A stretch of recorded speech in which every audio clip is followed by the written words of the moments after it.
Welcome to Little Talks, your weekly dose of marketing news, trends, and insights from Littlefield Agency. Grab your coffee, turn up the volume, and let's get into it.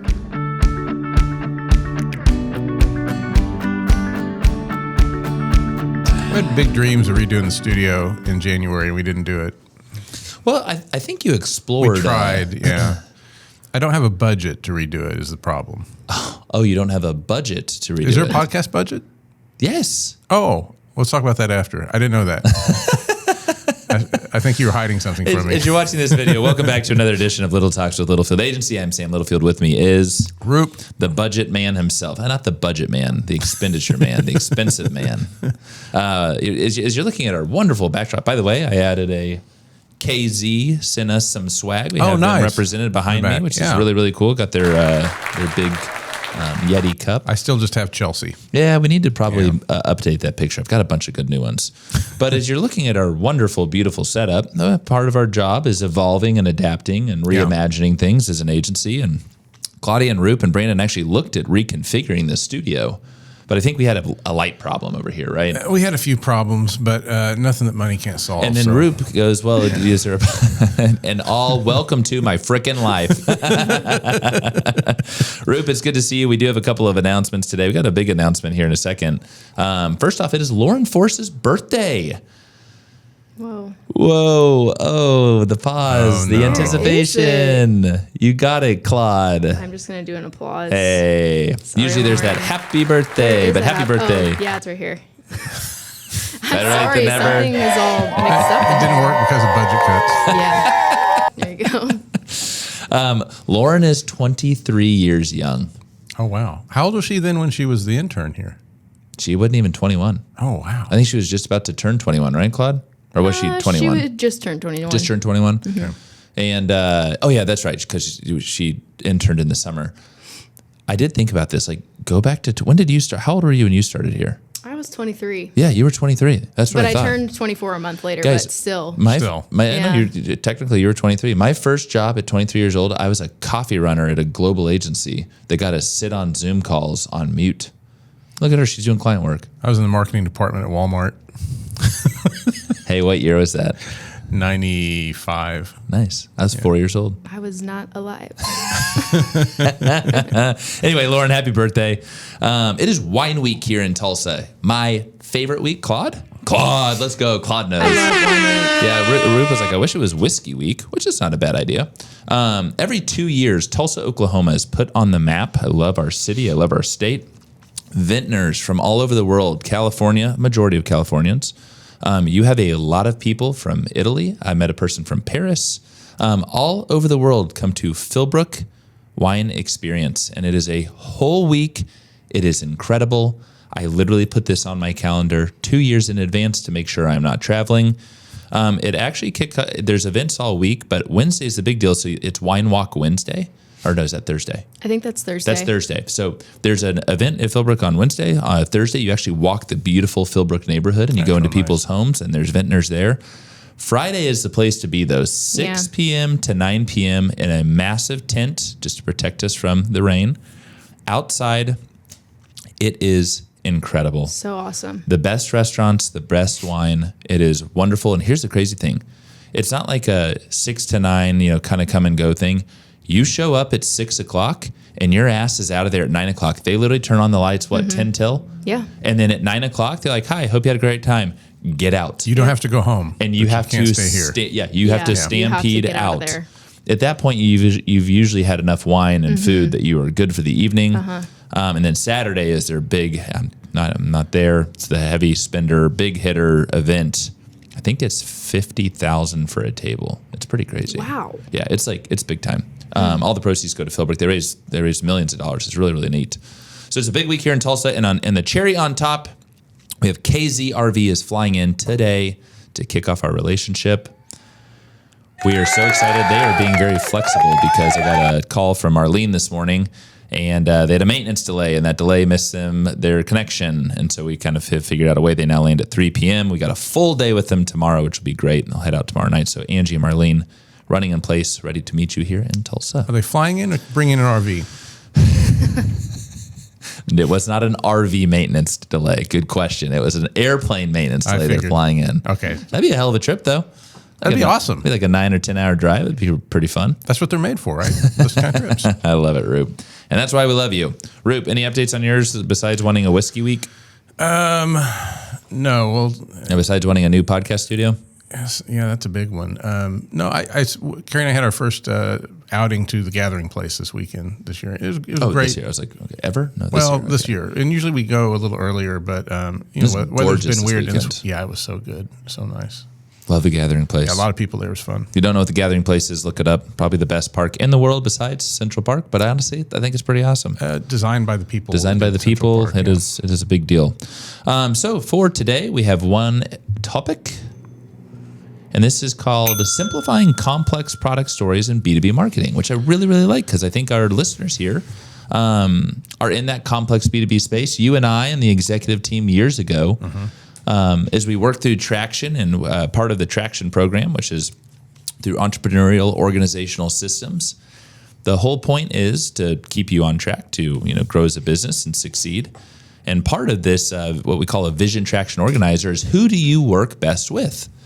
And for the longest of times, which I think it has changed, it was simple. We work with complex B2B brands. Yeah, which I think most B2B brands probably consider themselves complex, appropriately so. And we always say a majority of B2B manufacturing OEM companies were founded by an engineer. Yes. My wife has an engineering brain. I fortunately do not, or maybe unfortunately. She's brilliant. But engineers over the years, the way that their brains operate differently than our marketing brains is if you build a better mousetrap, consumers will naturally find your brand. Yeah, I think engineer math science is the left side of the brain. So it'd be left-sided people, right? Yep. Creatives would be right-sided. That is correct. Yeah. And engineers firmly believe that we're going to lead with features and we're going to lead with specs. And, if you've got 2,000 pounds of thrust pullback force, that target audience is going to be super enamored and excited. And don't get us wrong, there's a time and place for those specs and for those features. But let's talk, Roop, and I'm going to let you take it away just to start in the sense of how are we marketing? And I want you to think upper funnel awareness as we think about these complex B2B brands and their complex products that they're marketing, and how do we drive people down that funnel? Yeah, and you touched on it there, but it can't be overstated or understated. Overstated.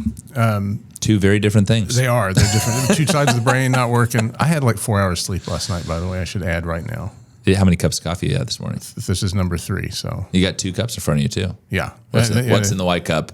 I thought I mentioned smelled whiskey whiskey. wheat. Yeah, so I think anytime you have an engineer-driven organization, you're going to tend to think that the better stat, the better feature, the better build, the more impressive material, everyone else is also going to be impressed with that. Yeah. I think when you're on the other side of that, when you're in a creative brain or trying to tell a story, it's not so much about the feature; it's about how does it relate to your customer. Yes. Like it's not about how strong the metal is or whatever the thing you're selling is. It's about how does that make their life easier and better, and why should they be interested in it, right? What's the connection there? Benefits-led marketing. I think about we have is it a reverse triangle or is it a triangle? We do a benefits ladder exercise with most of our clients. It's really, really good. And honestly, if you have not done it with your B2B marketing team, I encourage you to step away for a day and do that. We think about product attributes at the bottom. No, it's a regular triangle. It's now that I'm thinking about this. Product attributes at the bottom, and you talk about some key product features. But again, higher level order benefits, which ultimately I think make people feel. People want to feel for your brand. Yes. And don't get us wrong, they're going to leverage down that triangle, down that benefits ladder of, okay, hey, yeah, I feel good about this. I think this is the right equipment for me. Now, can it get the job done? X, Y, Z, boom, go to purchase. But doing an exercise like that, I think, is always helpful because most people want to leave with product features. Yeah, and we want to think about... And we think that's a no-no. Yeah, I mean, there's a place for it, for 100%. sure. But when you're trying to attract somebody to your brand or your service or your product, usually that's not going to get the job done. People are kind of skeptical, in fact, when you present too many features up front. Agree. Think about, let's layman's term, car, buying a car. Sure. Right? Let's just go with a cool, Roop, you drive Tesla. It's You want to talk about okay. Tesla? You choose, dealer's Okay. choice. Actually, you know what? I'm in the process of getting a new car. So as we look at this, and let's say GMC Yukon, right? Okay. Want to make sure it accommodates my family. I want to make sure it's safe. I feel good in it. It's appropriate when I pick up clients or go to client meetings.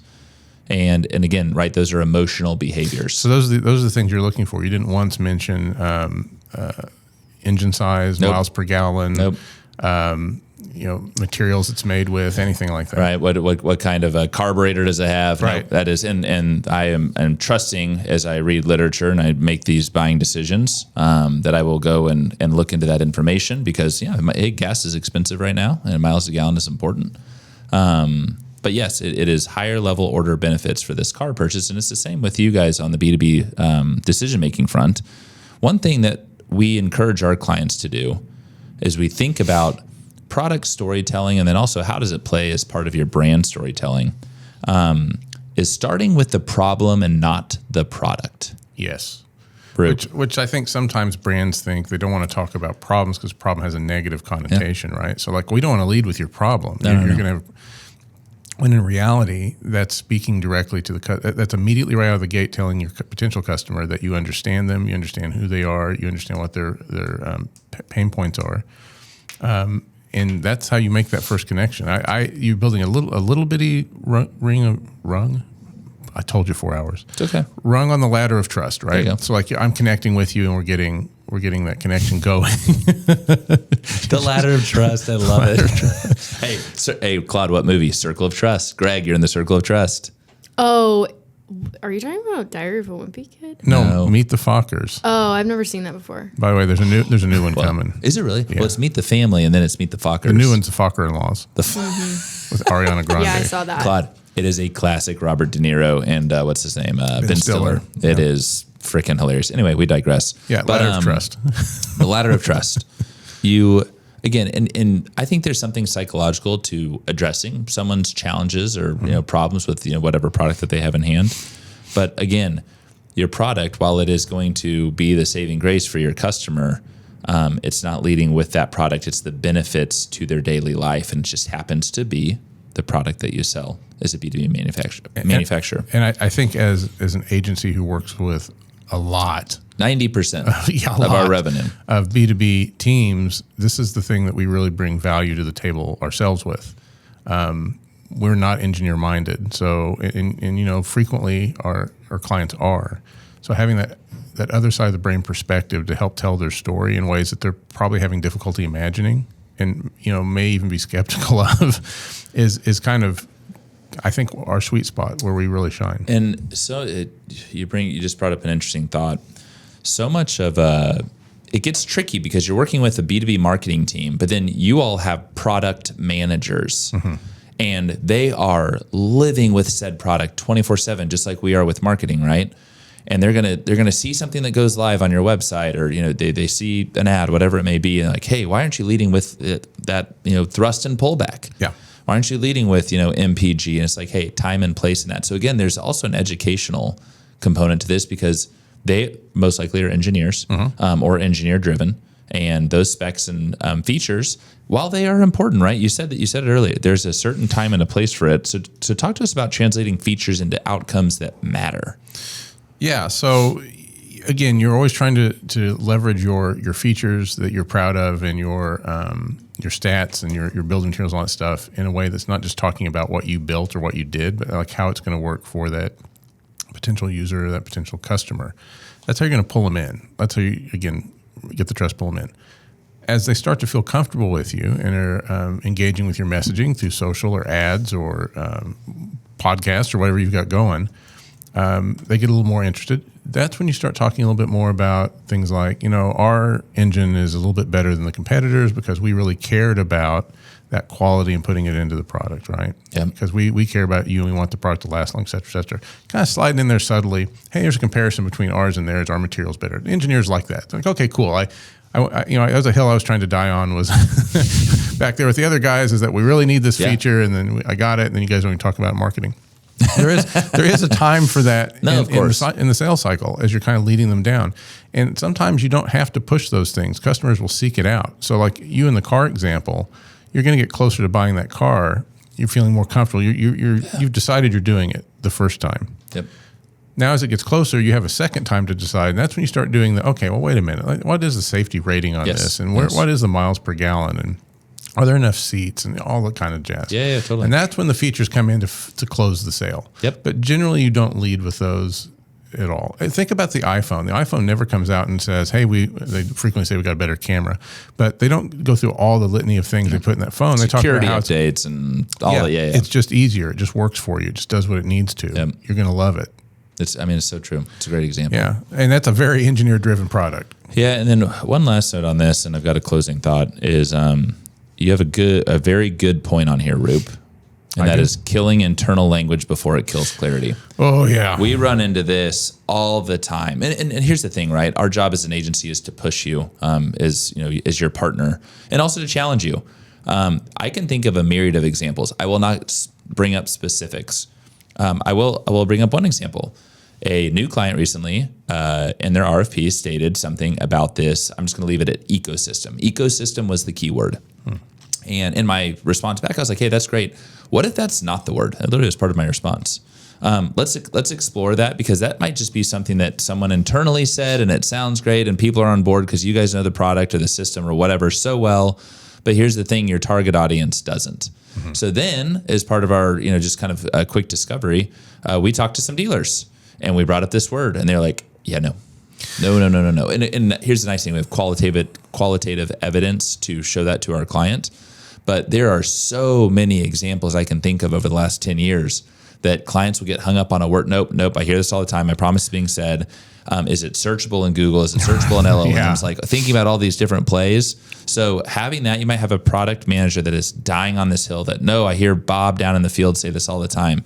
And there's a time and a place for that nomenclature. Yeah, and you know what happens, and I really do love the engineering mind. I'm fascinated by people's ability to create, deconstruct, and deconstruct those things. I really, really am. My son's one of those people. But that's also the same people that come up with these crazy words and internal jargons that don't make sense to anybody else. Yeah, unless you're Google or Uber, you can use crazy words. Yeah, so if you for real, so if you've come up with some sort of internal labeling or internal naming concept that's driven by your engineering team, there's probably a greater than 50% chance the rest of the world doesn't know what the hell that's about, and it's not going to translate in the way you think it is. Yep. So that's another tough discussion sometimes to get people to kind of understand, hey, that phrase makes absolute engineering sense. Yes. It does not mean anything to anyone that's going to use your product. Zero relevance to your target audience. So it's something to keep in mind. There might be something that's coined and it's brilliant and groundbreaking, and you guys, it happens. You make that happen. That's awesome. So, and one last thing that came that's not on script, but I do think it's important, is you do think from a higher level benefit order, hooking your target audience. Your job as marketers is to hook, make them feel, and then let them leverage the funnel and give them the appropriate information at the right time during the right point in the sales cycle. And here's the thing, we understand that your sales cycles are longer. Oh, yeah. I'm making a quick car decision. Someone might not be making an X product decision that you sell for 6 months. So how are we speaking to them during that 6 month, that 12 month, that 18-month sales cycle, hooking them in and then getting them to eventually convert? That is always what needs to be top of mind as we think through this in the complex B2B world. Yeah. I mean, they probably are just finding out they have a budget for something. Yeah, totally. Like, a podcast room. And their sales cycle is just going to be a little bit longer there's to close. Boy, what a good tie back. Claude, how many minutes in are we? 18 minutes in? 21. 21 minutes. 21 minutes later, and he gets that close the door. He hooked him. Good job, Roop. Okay, awesome. Roop, thank you. Claudia, thank you. Happy Wine Week, lady. I will see you on Friday with a bunch of our friends and family. It'll just be awesome. To our listeners, as always, thank you so much. Happy spring. We got a fun topic next week for you, and then I jet off to Phoenix for my first principal CEO meeting of the year for Magnet. More on that to come next week. We'll give you the ins and outs, but for the meantime, you guys have a wonderful week ahead. We'll see you then. Adios. Bye-bye. And that's a wrap. We hope you found a spark of inspiration for your marketing strategy. Don't forget to subscribe and follow us at Littlefield Agency to keep the conversation going. Catch you next time.